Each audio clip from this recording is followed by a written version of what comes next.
All right, so for those who don't know, all right, I've been studying the structure of existence and exactly how it relates to us, us being a microcosm, all of existence, the cosmos being a macrocosm, how we actually connect, how we actually can orchestrate our reality to the one we prefer rather than keep experiencing things that we don't prefer, keep being in cycles.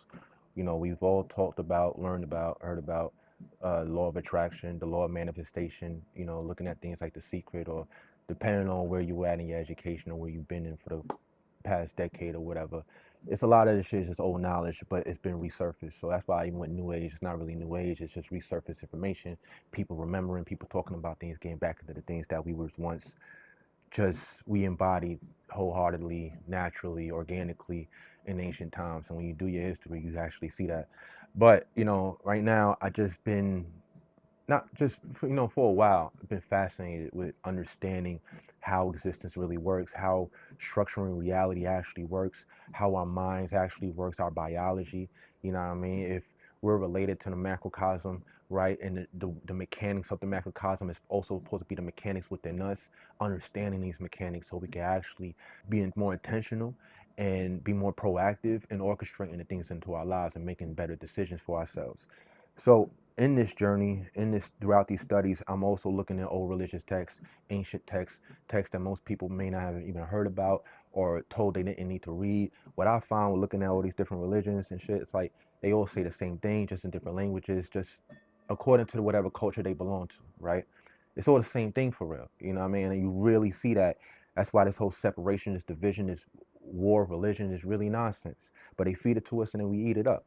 You know what I mean? But I want to share some things that I've found in relation to understanding how our mind affects our reality in a good way, right? Or the negative way, but exactly what does it mean? Why having positive thoughts? Why having a positive mindset is more effective, it's more proactive, and it's more in alignment with connecting with God. I use three texts, one from the I Ching, one from the Bible, and one from the Gathas, which is from Zoroastrianism, which many may not be aware of. It actually predates the Bible, predates Christianity, and a lot of the scriptures, the hymns in Zoroastrianism, is echoed in the Bible. We ain't gonna go into deep into all that. I just want to share these verses with y'all so y'all can also see the connection between them, digest these things, and see what it means for yourself and how you can relate it into your current reality. All right, so first we're gonna start with the I Ching. By allowing inferior thoughts, habits to pass away, you make room for an expansion of your superior qualities, which leads inevitably to good fortune.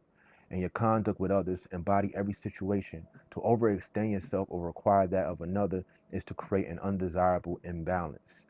All right. So to overextend yourself, to be doing too much that you don't even need to be doing, imbalance. But we over here talking about people need to apply more pressure, you need to do all of this extra shit.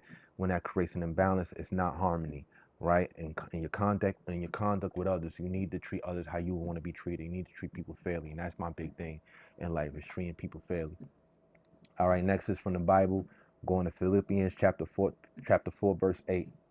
Whatever is true, whatever is honorable, whatever is just, whatever is pure, whatever is lovely, whatever is commendable, if there is any excellence, if there is anything worthy of praise, think about those things. So focus your mind on positivity, focus your mind on the good thoughts, focus your mind on healthy thoughts. And when we talk about the placebo effect, we understand that, positive thoughts of, positive affirmations from yourself or any thoughts from other people that's convincing you that a certain medicine will work, right? As long as you're positive about it, that creates a healing effect in your body. We talked about that, and we're going to go further in that in a further lesson. Next is Yasna chapter 34 verse 13 to 14, which comes from the Gathas, like I said, from Zoroastrianism, which predates Christianity. It is the path of the good mind which thou hast manifested to me, O Ahura, whereby the well-doers in accordance with the teachings of the spiritual gods, acting in harmony with truth alone, shall pass onward to the assigned reward of which thou art of the bestower, O Master, which is their God. This precious reward thou hast givest by way of the good mind, thou hast given to those who perform actions through knowledge and pure thought, who attempt for the progress and development of the world. Interesting. And that's from the Yasna, chapter 34, verse 13 to 14.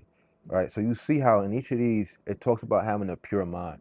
right? It talks about having good thoughts. It talks about performing good actions, being in harmony, right? Doing to others as you would unto you, right? Each of these things echo that. It's not just in the Bible. I thought that was fascinating to me, and it just shows right here, like in the science that we're figuring out now, and with understanding epigenetics, understanding the placebo effect, understanding how people like Edward Bernays, showed us that propaganda, media influence can influence our habits, our nature, our way of thinking, our belief systems, and then influence our actions, right? We see this echoed throughout history in Hermeticism and the Kabbalion, all texts, that it's all about having a positive mindset. It's all about focusing on your mind, being focusing on good things, right? Not the negative things, right? The good thoughts create a good heart, pure heart, a healthy heart, right? When bad thoughts, negative thoughts dries up the bones, right? So we understand that we have to understand and accept that we are that accountable, because it's our way of thinking, it's our belief system that is triggering events in our lives, whether it's positive or negative, whether you prefer it or you don't prefer it, whether it's chaotic or it's in harmony, right? It's all because of the projections of ideas, of beliefs that we're putting out in the world, right? So be mindful of how you're thinking, be mindful of what you believe in, be mindful of how you interacting with other people and also with yourself, right? The greatest sin you could commit is against yourself. It's not being true to yourself, right? Going against yourself, going against your actual nature, and not being true to who you are. And you find things like that in the Bhagavad Gita, right? You find that the story of the inner turmoil, the inner struggle, right? And you saw what Krishna said, yo, fuck that. Yeah, you're worried about killing your family, killing people out there, but this is your duty. This is what you were assigned to do. You are a warrior. You are in war. You must do what you're assigned to do. Whatever's going to happen is going to happen anyway. But are you going to be true to you, right? And that's the big message, right? So when understanding the structure of existence, structural reality, we understand it step by step, climb by climb as we go up the ladder, that it's just about recognizing what's influencing us, right? How we've been influencing, right? How we've been influencing other people, how we've been influencing ourselves, how we've been allowing other people to influence us, how we've been performing in our lives, and how we choose to perform going forward, what we choose to accept, what we choose to neglect. All right? It's all about mindfulness. It's all about intention, right? And honestly, you follow this shit, follow that formula, you'll see a difference, right? When you really start taking charge and you start get out of this idea that something else is in charge of your life, control of your life, control of your circumstances, you start seeing the bigger picture and you start making the actual necessary changes. You really start to wake up, right? And perform as yourself, not as anyone else, right? And start really showing up in your life as you're meant to show up in your life, right? This is for you. This is what you sent you to do, right? So you got to honor yourself. And that's all I got for you today. We'll move forward next for the lesson of understanding the structure of existence. Next thing we're going to talk about is Edward Bernays and his effects in propaganda and how that's been affecting us, to this day, and how that also ties to epigenetics. All right, so peace.